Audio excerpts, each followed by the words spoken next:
আজকে আমার কাছে আসছে একটি আসুসের গেমিং ল্যাপটপ। মডেল নাম্বার হচ্ছে G731G। ল্যাপটপের ব্যাকপার্টে যেটা লেখা আছে। আর মাদারবোর্ডের মডেল নাম্বার হচ্ছে G531GT। আসুস ব্র্যান্ডের একটি গেমিং ল্যাপটপ। ল্যাপটপটি আমার কাছে আসছে নো ডিসপ্লে, অর্থাৎ পাওয়ার আসে কিন্তু ডিসপ্লেতে কিছু আসে না, সিপিইউ ওভারহিট হয়। আমি একটা লিকুইড ড্যামেজ পেয়েছি, এই যে দেখেন এখানে কিছু লিকুইড দেখা যাচ্ছে। কীভাবে হয়েছে সমস্যাটা আসলে জানা নাই। এই পাশে আমরা দেখতে পাচ্ছি এই যে কন্ট্রোলারের পাশে আইটিই কন্ট্রোলার, আইও কন্ট্রোলারের পাশে দেখতে পাচ্ছি এখানেও কিছু একটা পড়েছিল হয়তো।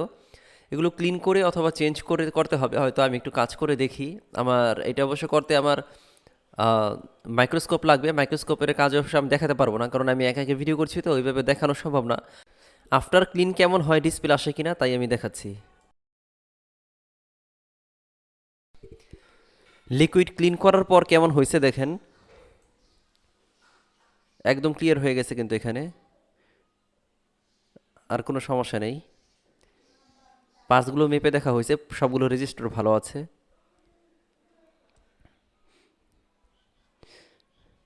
এ পাশে যে আয়োটা ছিল এটাকে সম্পূর্ণ ক্লিন করা হয়েছে।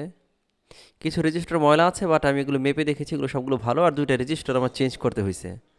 এগুলো সব আমি দেখাতে পারিনি কারণ একা একা ভিডিও তো ধরেছি, এই জন্য আর কি সমস্যা হয়েছে একটু। হ্যাঁ, আমি পাওয়ার ডিসপ্লে এখন ফিটিং করব, ফিটিং করে পাওয়ার ডিসপ্লেটা আমি আপনাদেরকে দেখাচ্ছি ডিসপ্লে আসে কিনা। ফিটিং করার পর আমি চেক করলাম সব কিছু ঠিক আছে। হ্যাঁ, কাস্টমারটার পাসওয়ার্ড দেওয়া আছে, তাই আমি বাকি সব চেক দিতে পারিনি। বাট ল্যাপটপ ওকে আছে। হ্যাঁ, অনেক দামি একটা ল্যাপটপ কিন্তু এটা দেখছেন, খুব গর্জিয়াস, খুব সুন্দর একটি ল্যাপটপ।